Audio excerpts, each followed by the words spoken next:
Good morning, good afternoon, good evening, depending on where you are watching me from. If you are a teacher, this is for you, okay? And this is going to help to enhance your productivity as a teacher, and also it's going to help to uh, help your work in school wherever you're working. Okay, so as a teacher in my own school, I give my learners online assignments every weekend. It's just to help them to get acquainted with using some of these online platforms, and then so that when the time comes that they will need to go for CBT examinations, it won't be strange to them. So once in a while, every weekend, we give our learners weekend assignments online, and there is an application that I use for that. Of course, I use two applications, but I interchange them sometimes. So sometimes I use one, the other time I may use the other one. So the one I'm going to teach you today is Wayground.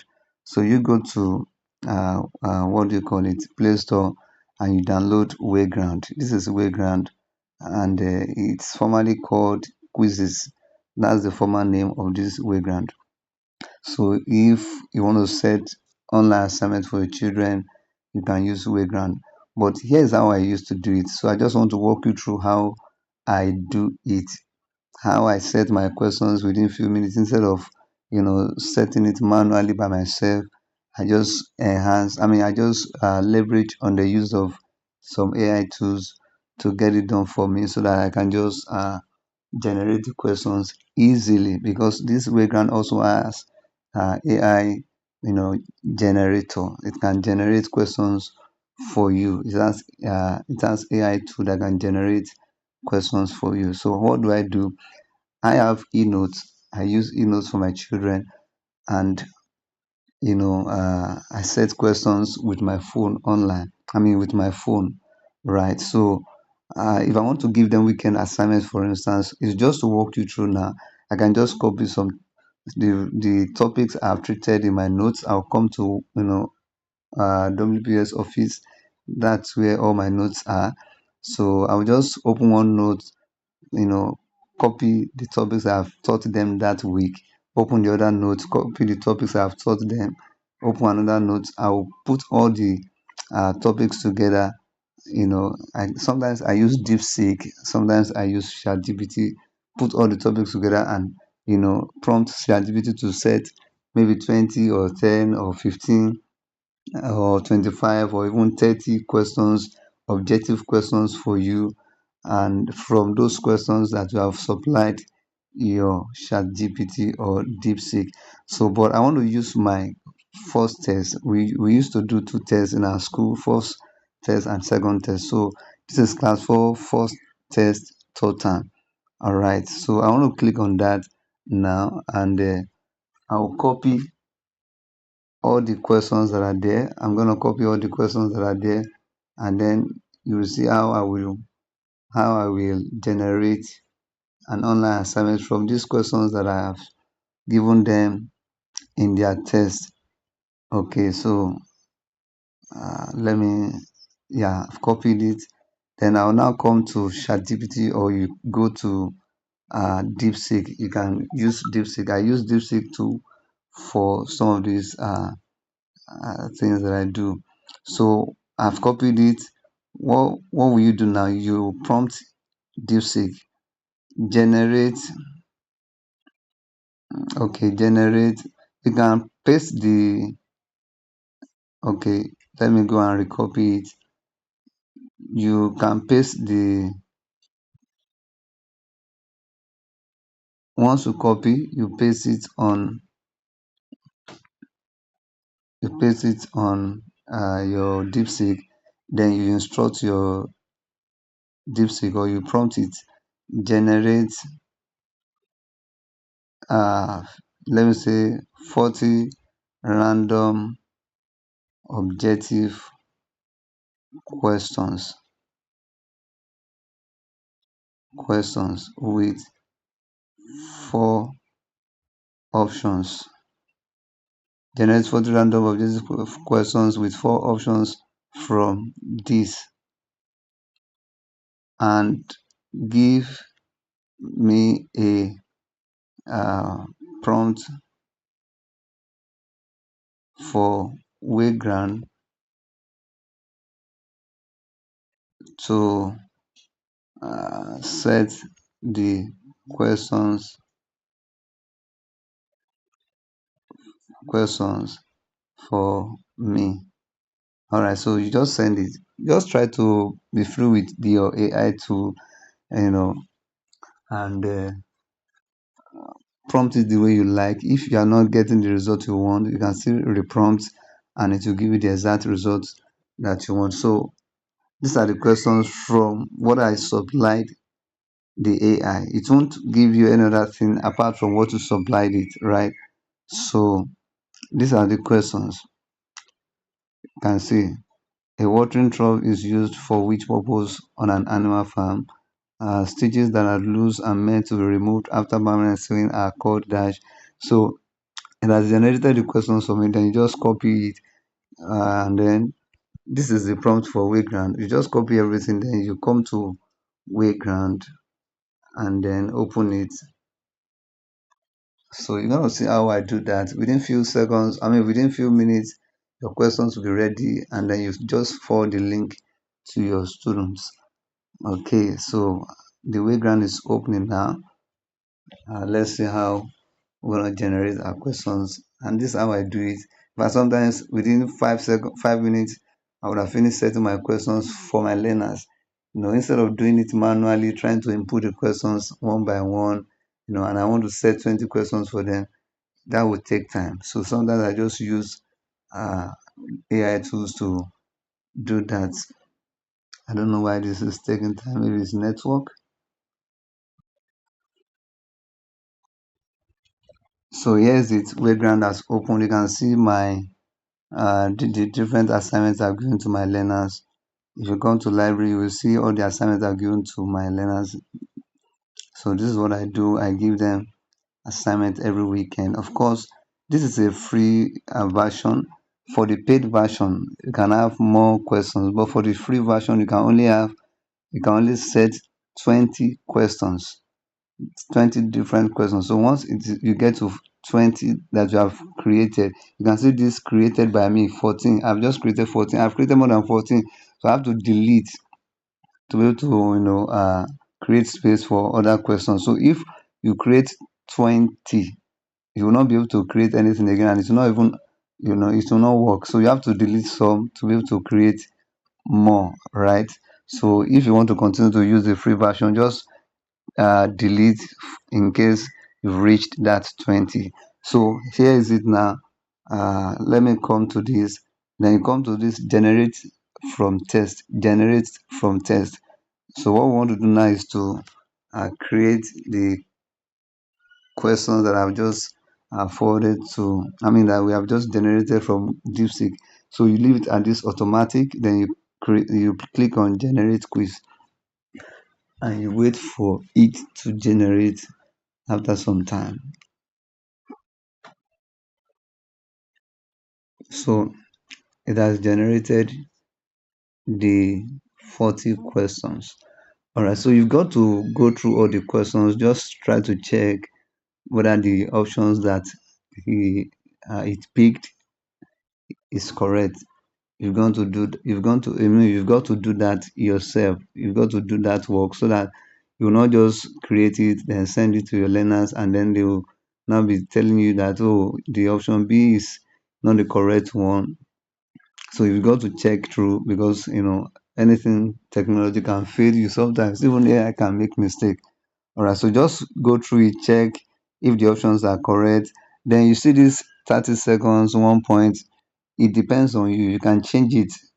Like if you want to time each question, if you want to time the learners now, okay, let's say you want them to, you want the questions are much, and it will take them like 2 or 3 minutes to solve it. So you can time it, you can change that 30 seconds to what you want it to be. Let me click on it now. Okay.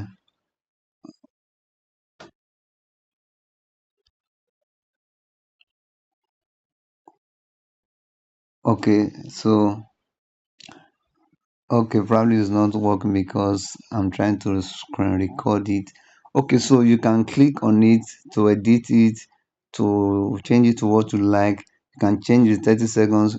There is option for 1 minute, 10 minutes, 5 minutes, depending on what you want. You can also change the points, like what you want each question, the mark you want to assign to each question, right? So you can change the point to 2 points, meaning you want each question to carry 2 marks depending on you. So you just click on that to do that. Then you come to finish editing. You click on finish editing. Okay, finish editing. Okay, so if you want to do the correction, you can do that here. Just click on the question. Okay, let's wait a bit for it to load.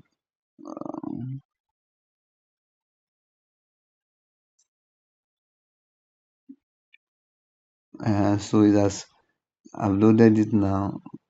Okay, so you can just change the question if you like, then you change the options also if you like. Then you come to this point, you can change the minutes.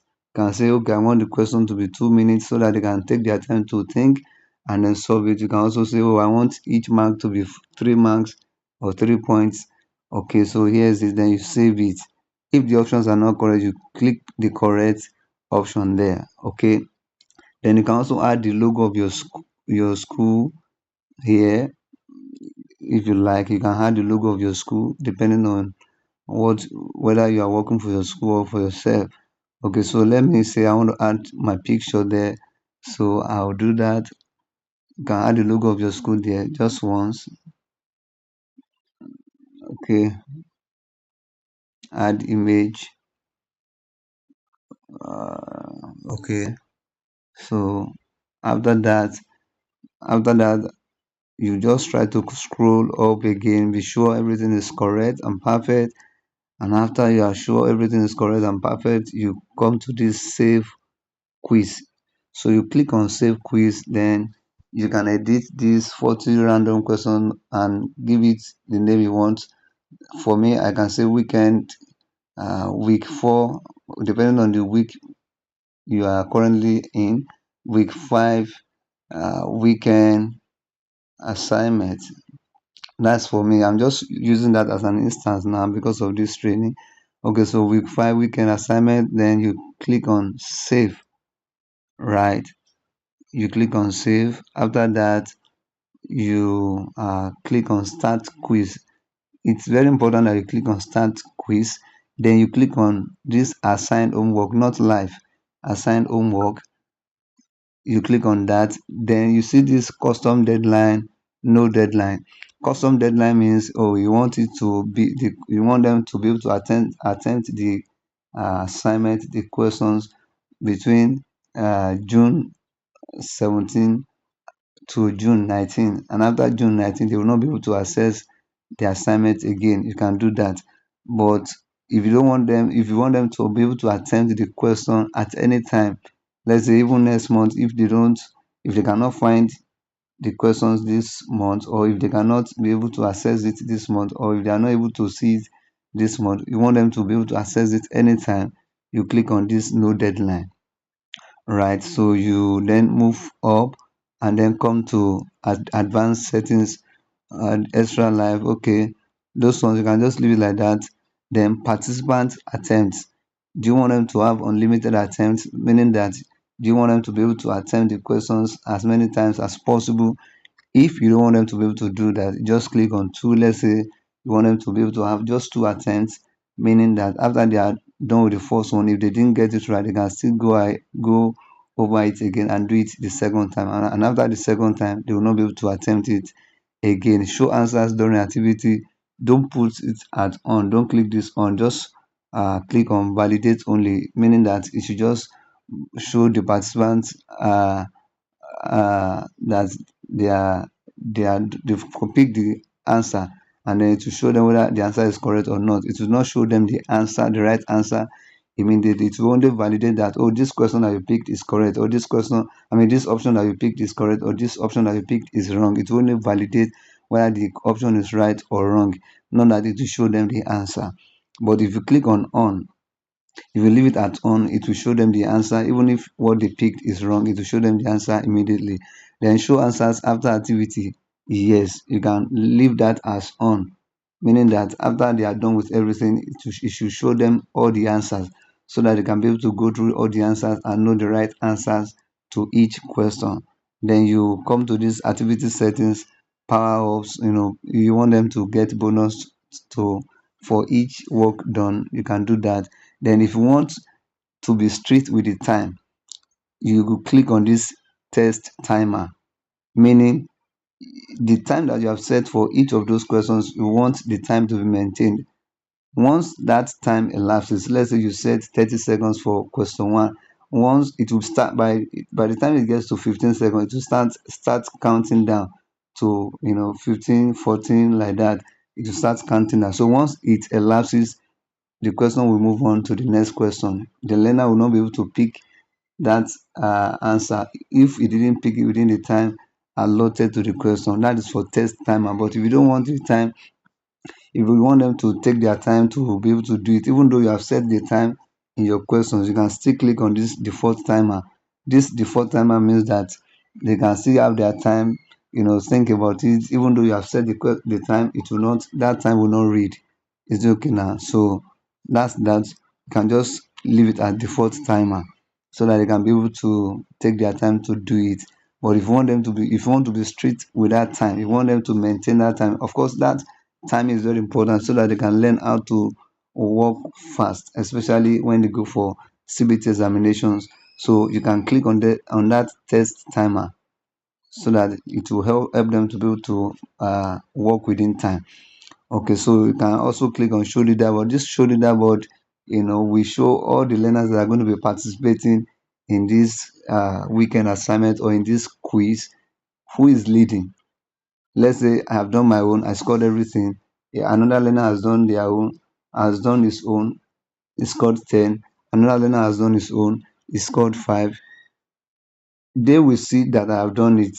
Those learners that are doing their own, they will see that I've done it and they will see that I'm the one leading. So that's just what that is meant for. Shuffle questions. Yes, shuffle questions. Here you click on shuffle questions and it shows that you don't want the questions to appear the same way for all the learners. So number one for learner A, maybe number 10 for learner B. That's what the shuffle questions is.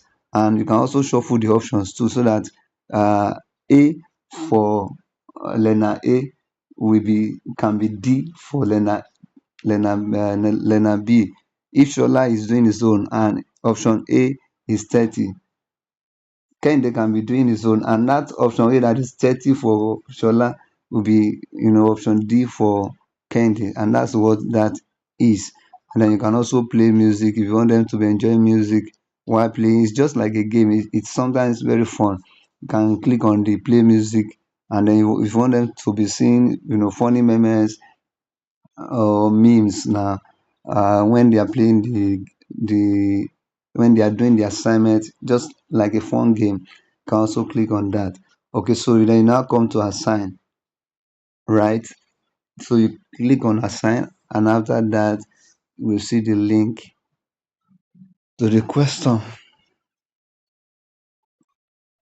Okay, what's the problem?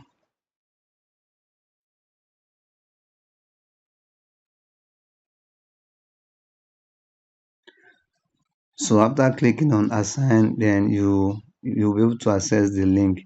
So just click on share, and then you copy it, and then you share it to whoever you want to share it to. And that's how to do that, within few seconds. Of course, it's just because I'm trying to put you through on how to do it. That's why, it took a long time. But if you want to do it on your own, it won't take you much time. Thank you for listening.